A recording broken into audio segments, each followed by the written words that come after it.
ఒకప్పటి సామ్రాట్ కాడు. ఇప్పుడు కనిపిస్తున్న సామ్రాట్ వేరు. అమ్మంటే ప్రేమ, నాన్నంటే అభిమానం, అయిన వాళ్ళంటే ఆప్యాయత, మేనత్తంటే ప్రాణంగా ఉండేవాడు. ఇప్పుడు దానికి వాడి దృష్టిలో కారణం నేను. కాని వాడికి తెలియని నిజం ఒకటుంది. ఆ నిజం తెలియక ఇంకా నన్ను అసహించుకుంటున్నాడు. ఆడవాళ్ళని పొరుగులుగా చూస్తున్నాడు. ఏంది చిన్నమ్మా, ఏం జరిగింది?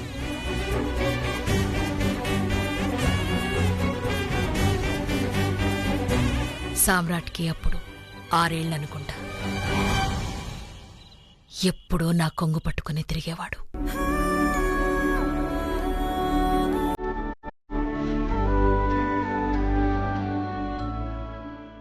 అత్తా,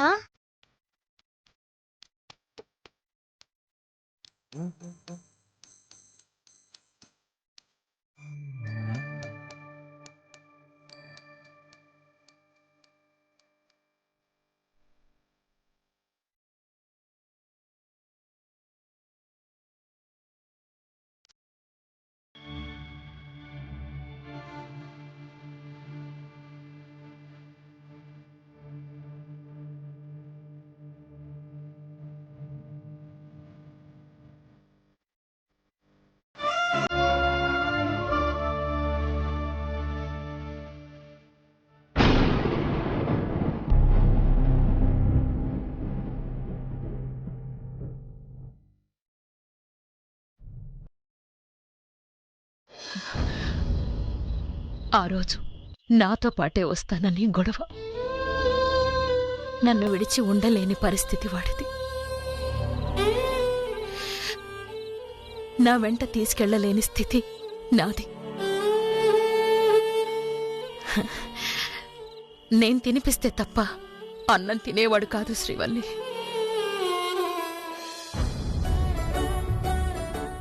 ఆగు నానా, కొంచెం తిను నానా.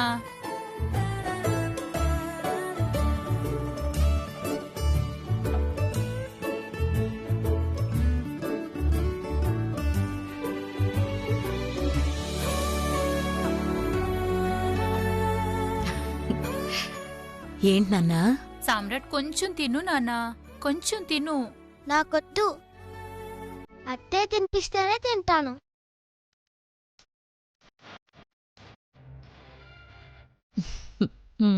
నేను తినిపిస్తాను, ఇటివు.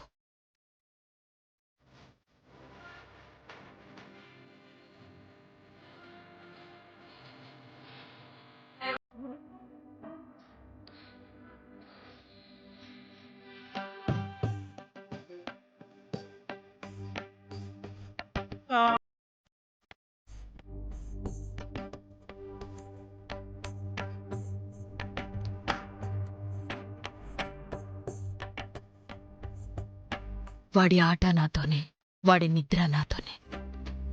ఒక్క క్షణం కూడా వాడు నన్ను విడిచి ఉండేవాడు కాదు.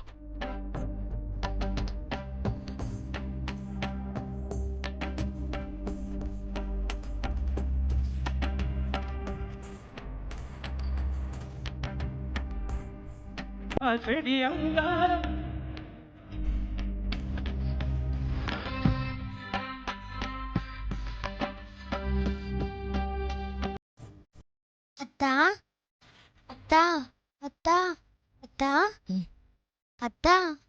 సామ్రాట్,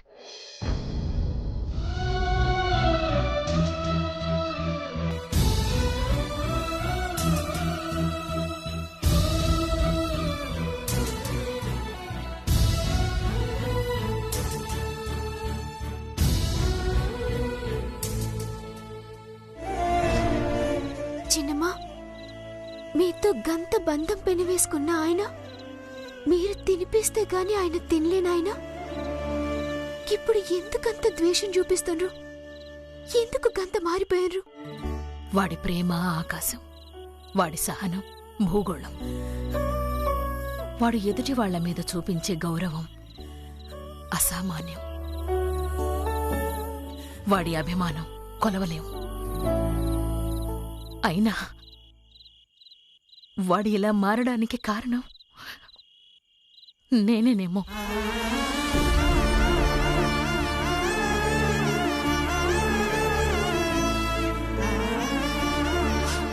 అప్పుడు సామ్రాట్కి 10 ఏళ్లు దాటుంటాయి. ఒకరోజు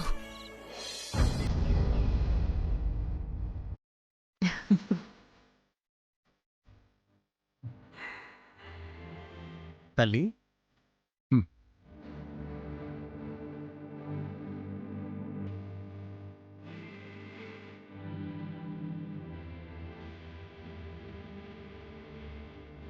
థ్యాంక్స్ నాన్నగారు.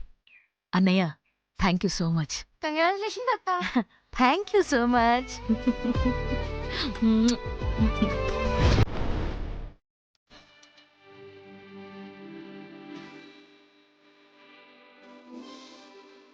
ఇప్పుడున్న బిజినెస్ అంతా అన్నయ్య చేతిలో ఎన్ని రోజులున్నా అంతంత మాత్రమే. డెవలప్మెంట్ ఉంటుందని ఆ బిజినెస్ నాకు అప్పగిస్తే 4 ఏళ్లు తిరిగేలోపు కొత్త టెక్నాలజీ వాడి ఊహించనంత డెవలప్ చేస్తానని పొగరుగా ఓవర్ కాన్ఫిడెన్స్తో మాట్లాడాను. మా నాన్న నన్ను నమ్మారు. 2 రోజులు తిరగకుండానే అన్నయ్యని ఒప్పించి బిజినెస్ అంతా నా చేతుల్లో పెట్టారు. ఇవన్నీ జరుగుతున్నప్పుడు సామ్రాట్ నా పక్కనే ఉండేవాడు. 2 ఏళ్లు చాలా బాగా బిజినెస్ రన్ చేశాను. కానీ నా భర్త వచ్చిన లాభాలన్నీ షేర్ మార్కెట్లో పెట్టాడు. అది కూడా నాకు తెలియకుండా చాలా చాలా వ్యవహారాలు చేశాడు.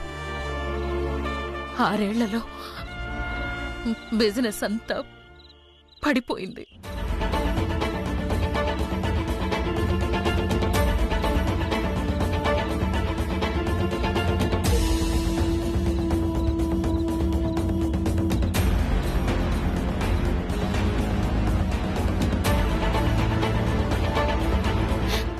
అప్పులిచ్చిన వాళ్ళంతా ఇంటి మీదకొచ్చారు.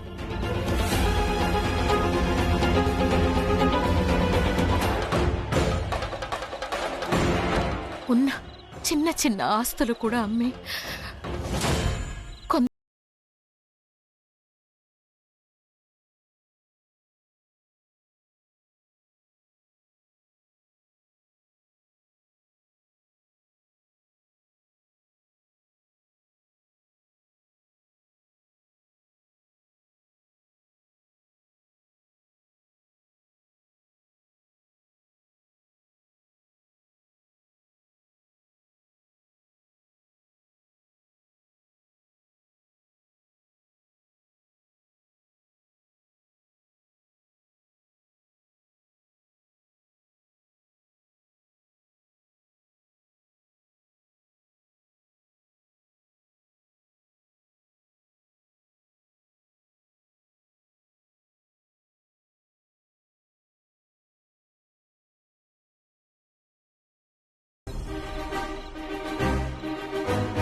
అప్పుడు జరిగింది తెలిసి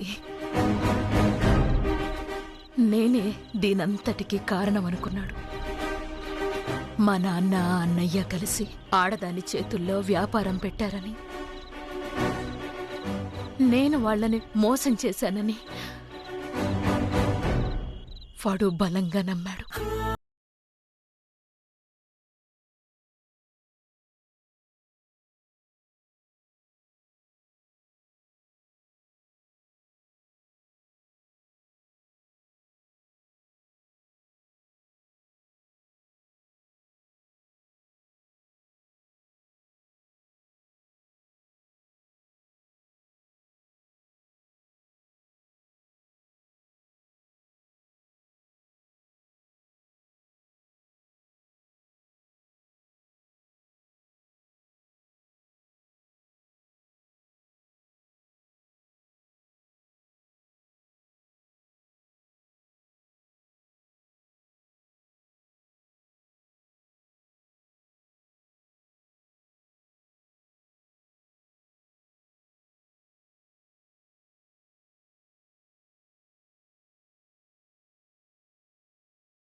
జరిగిందేంటో తెలుసుకోలేదు.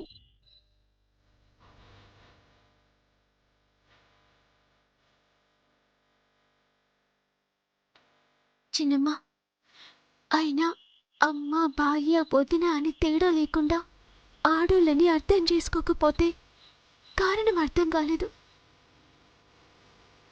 ఆయన గుణమే గింత అనుకున్నా, కానీ ఇప్పుడు అర్థమైంది. గైనలో బాధ ఎంతుందో బ్రహ్మ గంతనే ఉంది. ఇంకైనా భార్యగా గా బ్రహ్మని నేను పోగొడతా చిన్నమ్మ.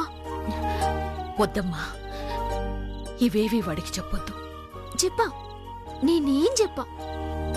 గైనేందో ఎరకైంది. గైన గుండె చాటునున్న ప్రేమని, అందరి మీదున్న అభిమానాన్ని బయటికి రప్పిస్తా చిన్నమ్మ. అది నీ వల్లే అవుతుందమ్మా. వాడు మారి అందర్నీ ఆప్యాయతతో అక్కున చేర్చుకునే రోజు నీ వల్లే వస్తుంది. నాకా నమ్మకం ఉంది.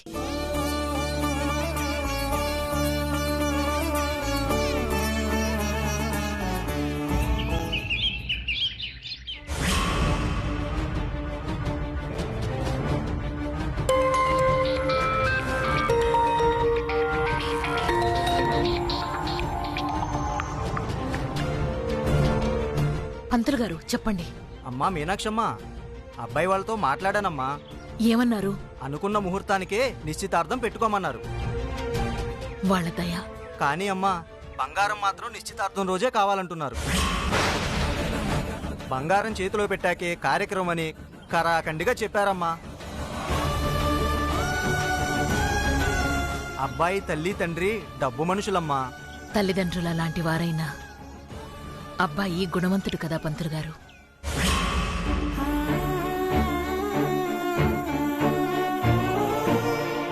అమ్మాయి అబ్బాయి ఇష్టపడ్డారు.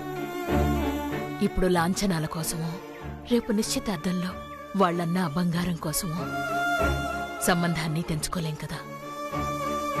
అబ్బాయి మంచివాడే, కానీ బంగారం సర్దుబాటు కావాలి కదమ్మా. నేను నోరు తెరిచి అడగని వాళ్ళు లేరు, కాని ఒక్కరికి దయ కలగలేదు. నా పేదరికం నా కూతురికి శాపం కాకూడదన్నదే నా ప్రయత్నం.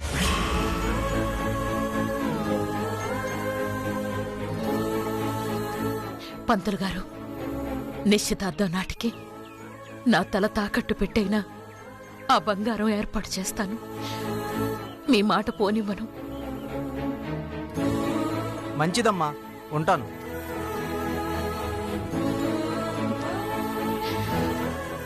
అంత బంగారం 2 రోజుల్లో ఎక్కడి నుంచి తేగలను?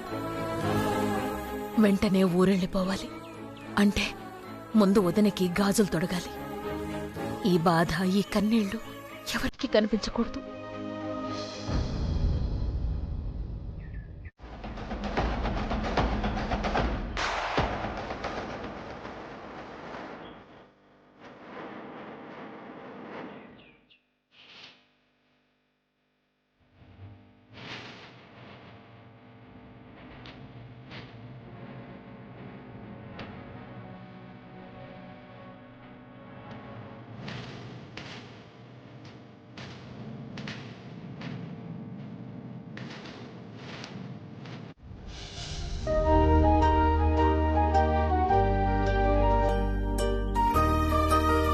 అక్కడ ఫ్యాక్టరీలో పరిస్థితి ఏంటో తెలీదు.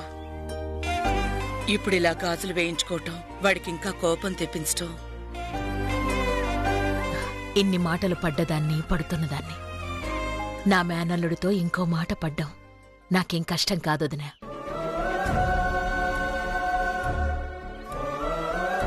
అన్నయ్య, నువ్వు కూర్చో. ఎందుకులేమ్మా, ముందు నువ్వు కాని. ఇంత దూరం వచ్చాను, ఈ మాత్రం ధైర్యం చేసి ఈ గడపలో నిలబడ్డాను అంటే నా అన్న ఉన్నాడు అన్న ధైర్యమే కదా. అలాంటి నిన్ను ఎడబాపి వదనికి గాజులు తొడగలేనన్నయ్య. నువ్వు కూర్చో అన్నయ్య.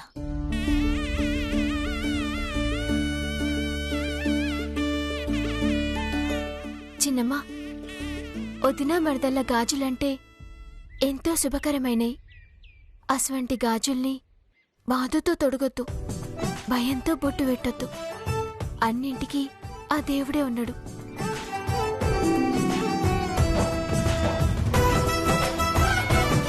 దీవెన ఈ ఇంటికి రక్ష, మీ వేదన ఈ ఇంటికి శిక్ష. వద్దు చిన్నమ్మ, అత్తమ్మ సంబరం కోసం ఈ గాజులు అంతా మంచి జరుగుతుందని నమ్మి మీరు గాజులు వేయండి.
ఇప్పుడు ఆన్ చేసి చూడండి సార్.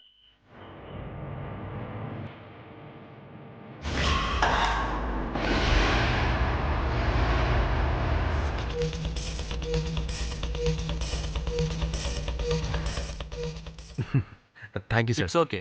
Thank you.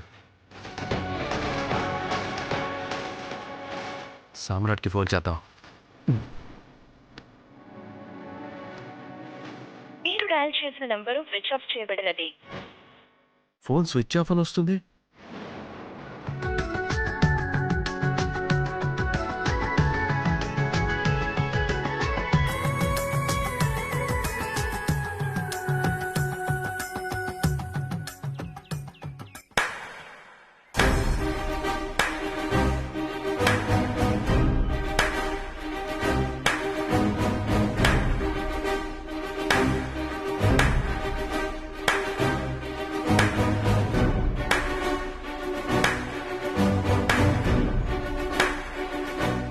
సూపర్, బాగుంది, చాలా బాగుంది.